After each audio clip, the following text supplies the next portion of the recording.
మీ ప్రశ్నలు, నా సమాధానాలు అంటే 'బ్రహ్మముడి' సీరియల్ 2 రోజుల నుంచి ఫుల్ ఎమోషనల్ ఎపిసోడ్స్ అయితే జరుగుతుంది కదా!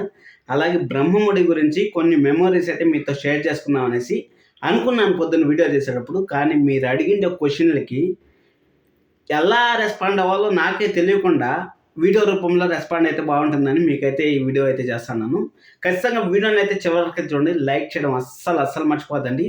Kavya Raj back with fire అనేసి నేనైతే అనుకుంటున్నాను. అలాగే కావ్యరాజ్‌ని మనం ఎలా చూడబోతున్నాం అనే దాని గురించి కూడా మీకైతే క్లియర్ కట్‌గా అయితే ఎక్స్‌ప్లెయిన్ చేస్తాను.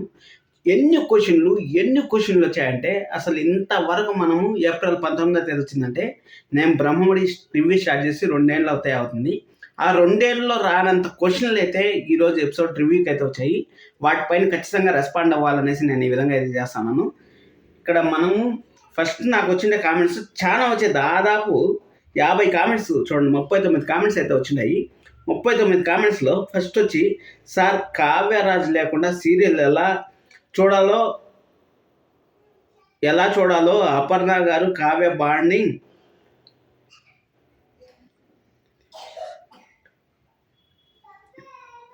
అపర్ణ గారు కావ్య లాంటి బాండింగ్ మనం అయితే చూడలేకపోయాం. అలాగే రేఖ ఎక్కువ ఓవర్ యాక్షన్ చేస్తాం సార్, అపర్ణ గారు రేఖ కలిసే ఉంటారా అనేసి అడుగుతా ఉంటారు. ఎస్, అపర్ణ గారు రేఖ కలిసే ఉండాలి. ఎందుకంటే ఇంకా అపర్ణ గారికి వేరే సోర్స్ అయితే లేదు. బయట పోయి బతికే అంత శక్తి అయితే అపర్ణ గారికి లేదు.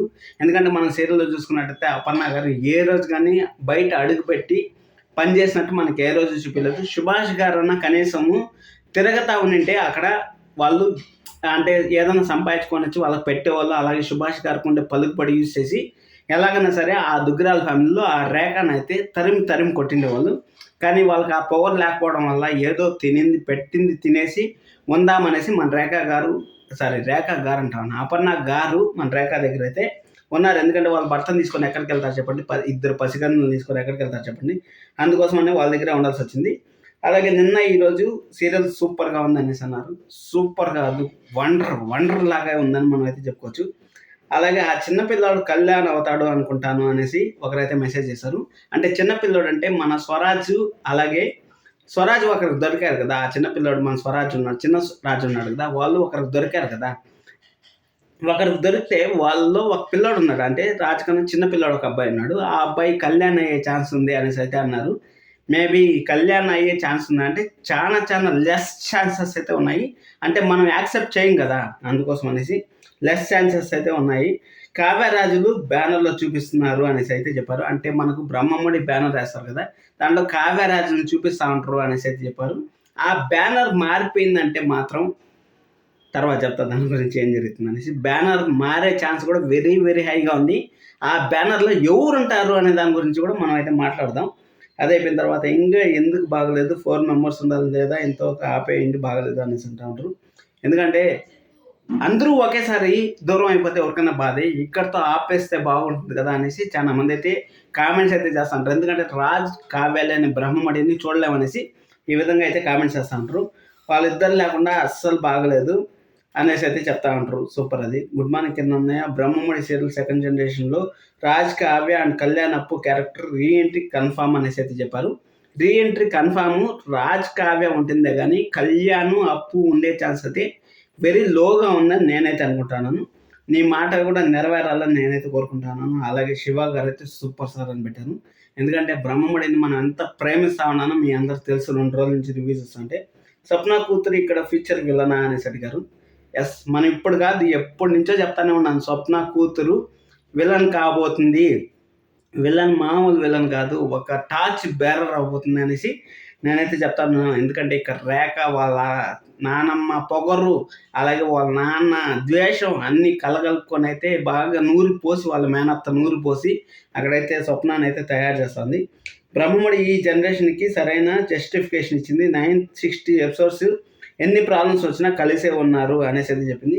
ఎస్, బ్రహ్మముడి సీరియల్ అంటే 964 ఎపిసోడ్ల వరకు ఫ్యామిలీ మొత్తం హోల్ ఫ్యామిలీ కలిసి ఉండడం అంటే అది ఆషామాషి కాదని మనం అయితే చెప్పుకోవచ్చు. ఎన్నో సీరియల్లో కనీసం ఒక ఇంట్లోంచి బయటికి వెళ్ళి వేరేగా బతికి మళ్ళీ ఆ ఇంట్లోకి వచ్చేదానికి సీరియల్ ఎండింగ్ రోజే వస్తారు. అలాంటిది 960 ఎపిసోడ్ల నుంచి ఒక్క ఫ్యామిలీ అంటే దుగ్గిరాల ఫ్యామిలీ మాత్రమే మనం అయితే చెప్పుకోవచ్చు. విలన్స్కి ఈ జనరేషన్లోనే బుద్ధి చెప్పి రాజ్ కావ్య హీరో హీరోయిన్ కానీ అంటే అదర్ సీరియల్స్లో ఎలా ఉంటుందంటే మన పరిస్థితి విలన్స్ బాగుంటారు, విలన్సే పెద్దోళ్ళైనా కానీ అంటే మన పిల్లోళ్ళు పెద్దోళ్ళైనా కానీ విలన్స్ వాళ్ళే ఉంటారు. కానీ ఈ జనరేషన్లో ఖచ్చితంగా డెఫినెట్గా జస్టిఫికేషన్ అయితే ఇచ్చారని చెప్పచ్చు. ఎందుకంటే రాహుల్ కుట్రబడినాడు, రాహుల్ని అక్కడికి వేసేసారు. అలాగే రుద్రాణి చేయని పాపాలను చేసింది. రుద్రాణి గారికి అమ్మవారి రూపంలో మన కావ్య అయితే హతమార్చింది. ఆ విధంగా అయితే చేసింది కాబట్టి అక్కడ జస్టిఫికేషన్ అనేది కరెక్ట్గా అయితే కుదిరిందని మనం అయితే చెప్పొచ్చు. టుడే ఎపిసోడ్ కావ్య సూపర్ అనేసి అయితే చెప్పారు. కావ్య సూపర్ వండర్, అసలు ఎన్ని చెప్పినా తక్కువే అని అయితే మనం అనుకోవచ్చు. ప్రాపర్టీ అంతా రుద్రాణి కూతురు రేఖ రాసిచ్చారా అనేసి అడిగింది. రేఖకు రాసిలేదు. 50% ఆస్తిని అయితే వాళ్ళు ట్రస్ట్కి రాసిచ్చేశారు కదా. ఇప్పుడుండే ఆస్తి వచ్చి మన కళ్యాణ్ది అయితే ఉంది ఆస్తి. అక్కడ కళ్యాణ్ దాస్తి ఉంటే మన రేఖ వచ్చి ఎవరినో బాగా బలిసిన వాళ్ళనో లేకపోతే రౌడీలనో లేకపోతే గోండాలనో లేకపోతే రాజకీయ నాయకులనో ఎవరినో మొత్తానికి పట్టింది. ఆ పట్టడం వల్ల అక్కడ వాళ్ళ పవర్ ముందు మన అపర్ణ గారు అయితే ఏమి చేయలేక ఇంక వాళ్ళకి అణిగి మనకి ఉండారనేసి మీకు అయితే చెప్తాను. రేపైతే మనకు క్లారిటీ వస్తుంది. ఇదే జరిగేది కూడా ఏం ప్రాబ్లం లేదు. అది అయిపోయిన తర్వాత మళ్ళీ రాజ్ కావ్య వస్తారు అనేసి అయితే చెప్పారు. ఎస్, రావాలి, వస్తేనే బ్రహ్మముడికి జస్టిఫికేషన్ సాటిస్ఫాక్షన్ ఉంటుంది. కావ్యరాజ్ లేని బ్రహ్మముడి మేము చూడలేము. కావ్యరాజ్ రీఎంట్రీ తర్వాత చూస్తాను, బాయ్ బ్రహ్మముడి అనేసి చెప్పారు. మీరు ఇప్పుడు బిడ్డలు ఒక తల్లి తండ్రి లేకపోతే బిడ్డలు అనాథ చేసినట్టయితే అవుతుంది కదా. అనాథలు అయిపోయినారంటారు కదా, వాళ్ళు మనం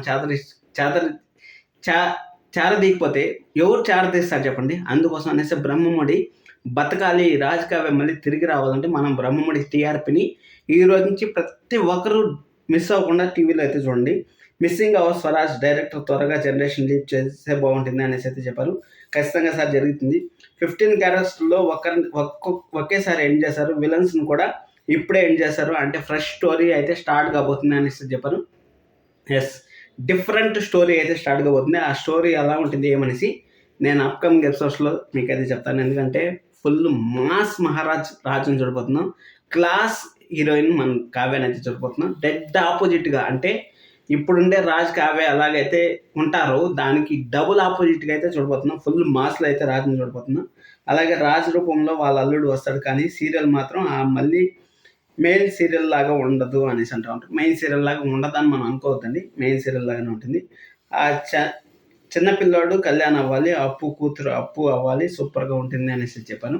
అప్పు వాళ్ళు అవ్వాలండి, ఎందుకంటే మన రాజ్ కావ్య సీరియల్కి ఇంపార్టెంట్ కాబట్టి వాళ్ళే వచ్చే ఛాన్స్ అయితే ఉంటుంది. రాహుల్ స్వప్న కూతుర్ని చూపించడం లేదు, ఏమైంది సార్ అనేసి అయితే చెప్పారు. రాహుల్ స్వప్న కూతుర్ని ఎందుకు చూపించలేదు, అక్కడ బారసాలు చేస్తూ ఉంటారు కదా, అక్కడ బారసాలు 3 పిల్లలు అయితే ఉన్నారు. అంటే రేఖకి ఏమన్నా ఒక అబ్బాయి ఒక అమ్మాయి పుట్టాడా అనేది మనం అయితే చూడాలి. ఎందుకంటే వాళ్ళు పెద్దోళ్ళు అయిపోయారు కాబట్టి అక్కడ పేర్లు కూడా స్వాతి మదన్ అనేసి పేర్లు పెట్టారు. ఇంకొక పాప అయితే ఉంది. అంటే 3 ఉన్నారు అక్కడ. 3 రేఖ దగ్గరే పెరుగుతా ఉన్నట్టు.